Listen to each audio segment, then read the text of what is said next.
Ouais, les amigos, je suis sur le chemin pour aller sur le spot. Comme vous pouvez le voir, il est sous eau.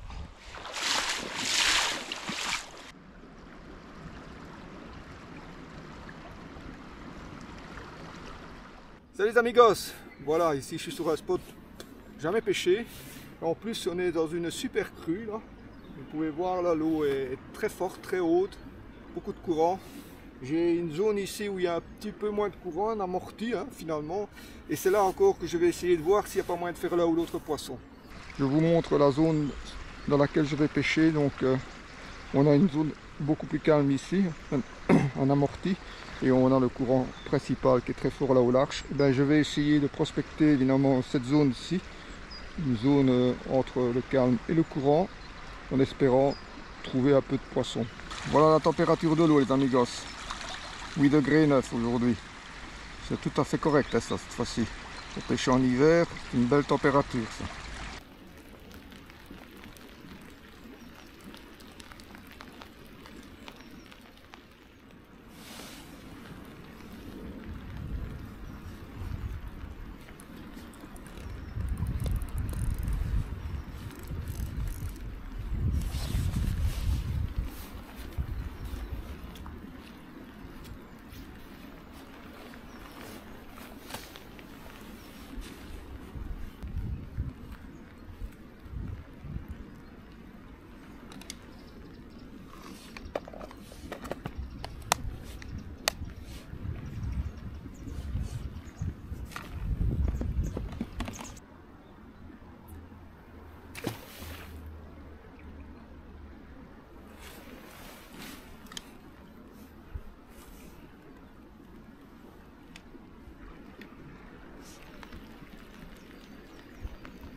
Voilà les amigos, première touche, un barbeau de 72 cm, magnifique, bien gras,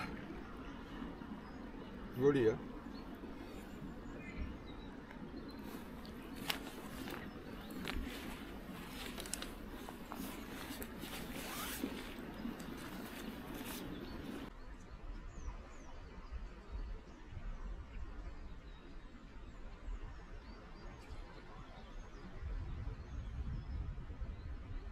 Voilà, le matériel que j'utilise aujourd'hui, c'est une canne Corum Barbel, 2 livres 5, un feeder de 120 grammes, un bas de ligne d'1 mètre en fluorocarbone, c'est du 25 centièmes, et je pêche avec un hameçon de 10 et un pelet à l'ébut de krill de 12 mm.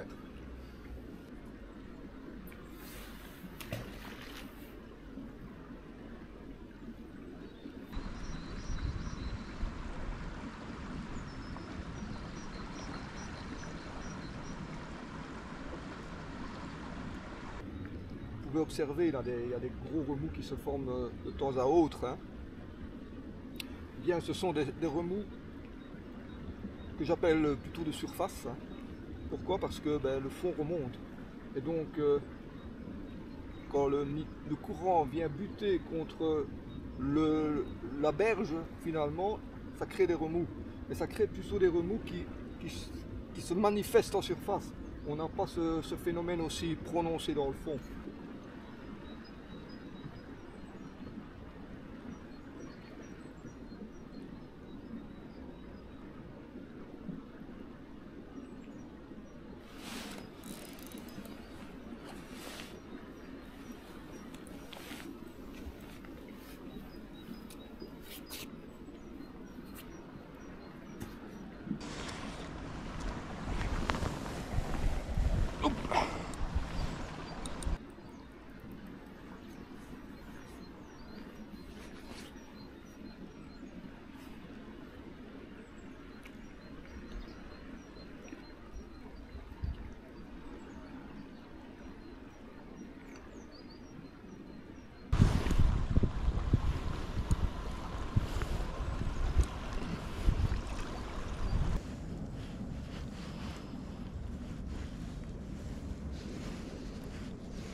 Deuxième poisson, encore un joli barbeau, un peu plus petit que le précédent, mais il est le bienvenu parce que c'était pas gagné d'avance. Je connais pas le spot et je pense que j'ai trouvé quand même un petit peu là où ils se tiennent. En tout cas, ils se battent bien. Hein. Voilà, je le laisse un petit peu reprendre ses esprits dans l'épuisette. Oui, là, il est en train de tout doucement récupérer de ses efforts parce qu'il m'a fait un beau combat. Et avec un courant pareil, il n'est pas question de les relâcher s'ils n'ont pas repris leurs esprits et qu'ils se mettent directement à nager hein, parce qu'ils seraient emportés là, par le courant, ventre en l'air, c'est risqué.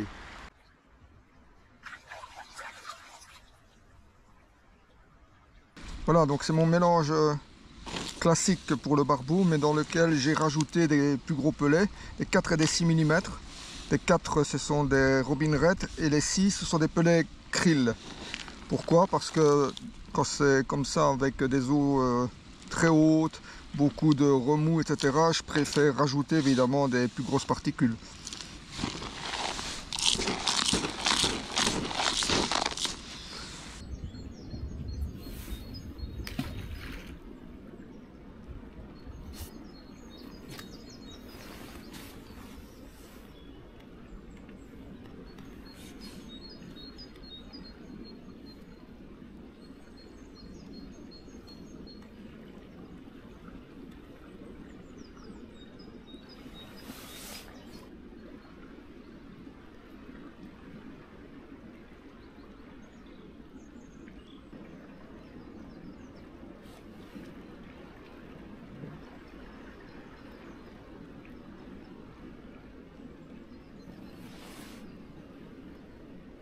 C'est un tout petit peu trop régulier pour être une touche de poisson. Hein? Quoique. Pour moi, c'était peut-être une crasse qui passait dans le fil. En tout cas, j'ai pas ferré. Depuis que j'ai pris le deuxième poisson, ça fait maintenant une petite heure que je n'ai plus la moindre touche. J'ai pris ce qu'il y avait à prendre ici, je n'en sais rien. Je ne connais pas le spot. Déjà très content d'en avoir fait deux. Hein.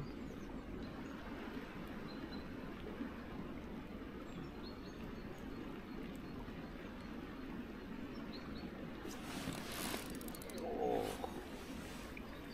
Ça c'est une belle touche. Mais c'est possible que ce soit une touche de Jevenne. Ça. C'est pas ça. Touche comme ça.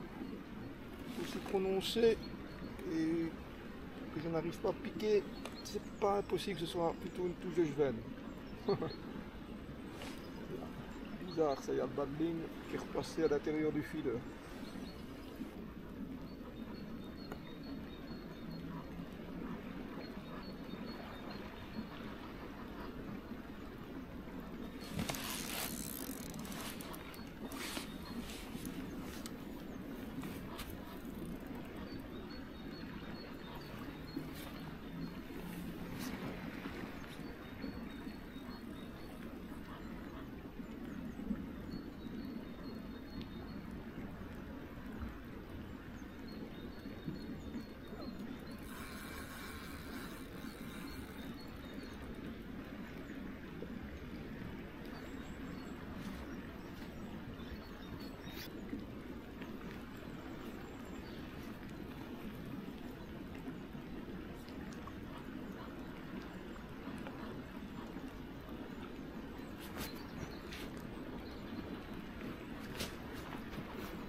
Wow.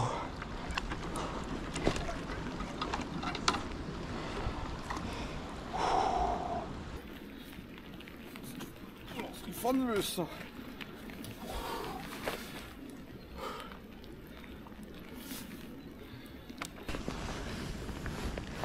Ah ben des fêtes dans l'épuisette. Parfait. Je ne sais pas si vous avez vu ce que j'ai dû faire pour la sortir, parce que tout de suite j'ai compris que c'était une carpe. Hein. Et là, elle est rentrée dans la branche. On la voit là, il ressort des branches. Il y a une branche immergée tout de suite dedans. Hein. J'ai tiré pour essayer de l'empêcher d'aller se tourner autour de la branche. Elle s'est coincée une fois. J'ai cru que je n'en avais plus. On va beau tirer, puis à un moment donné, elle s'est défaite toute seule. Là, j'ai mis la pression maximale pour essayer de l'écarter de l'obstacle. Je ne sais pas si vous le voyez là. Vous voyez là, je sais pas, on voit des branches qui sortent hors de l'eau. C'est là qu'elle était. Elle était coincée. Une fois que j'ai réussi à l'éloigner, c'était gagné quoi. C'est une fameuse. Hein. Je vais la peser. Pour moi, elle doit être entre 9 et 10 kilos. Hein. Fameux tonneau. Hein. Je vais la peser.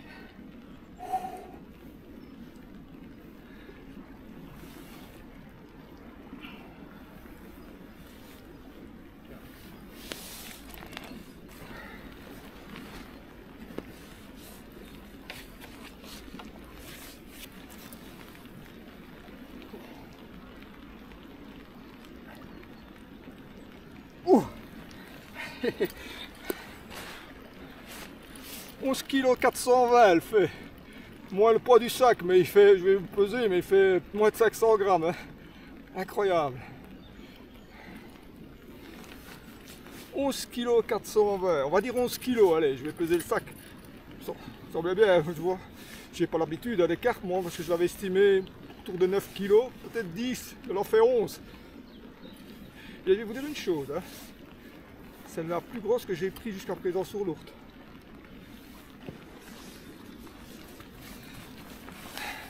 Elle a une blessure, c'est peut-être lors du combat, dans les branches qu'elle s'est faite ça. Je vais la soigner, désinfecter la plaie.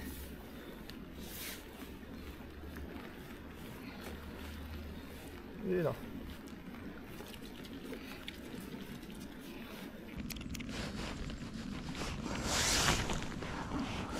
On va voir ce que que pèse le sac de pesée vide.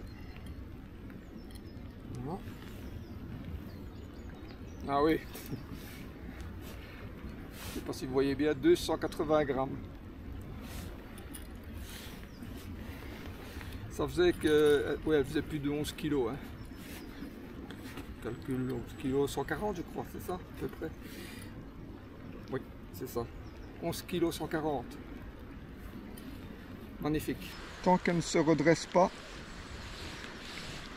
se mettre en position de nage, je ne la relâche pas. Commence tout doucement à bouger, voilà. Vous voyez? Voilà. Là.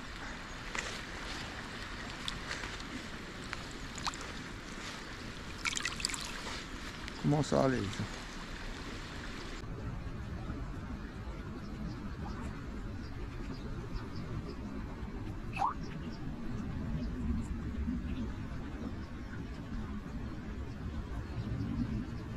Je me demande si la touche que j'ai ratée, c'était pas déjà la carpe.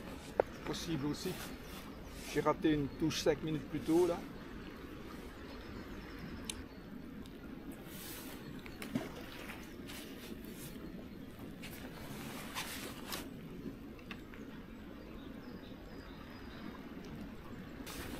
Et bien voilà les amigos. Magnifique session hein, sur un spot que je découvre.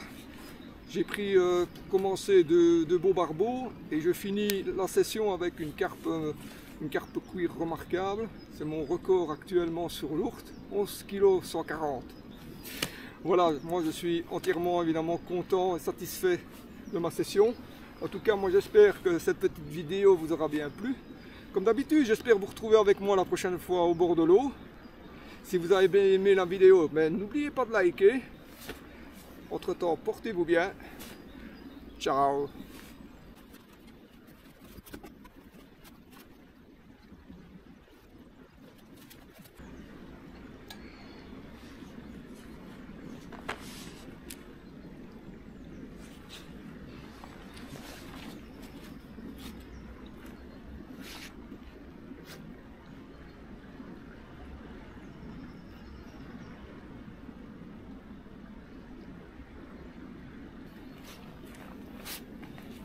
Grossière erreur que j'ai tendance à faire, c'est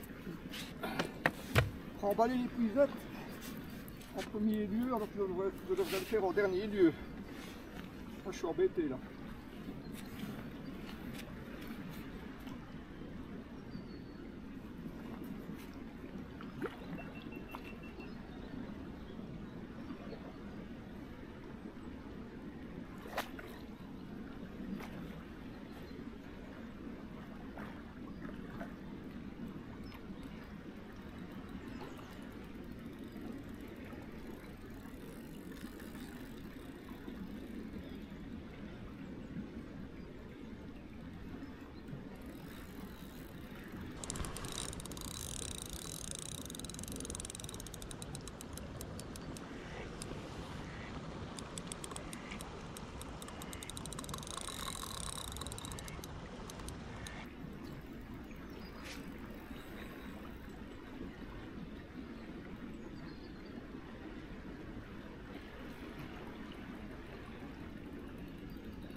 C'est ma faute.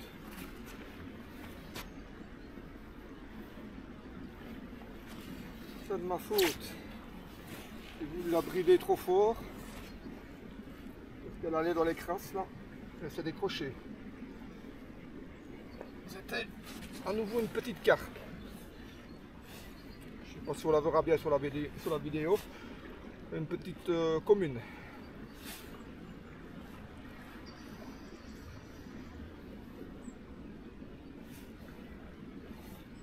J'étais fort embêté là, avec l'épuisette qui était démontée. Comme je pêche aux ardillons, je dois maintenir en permanence la tension sur la ligne.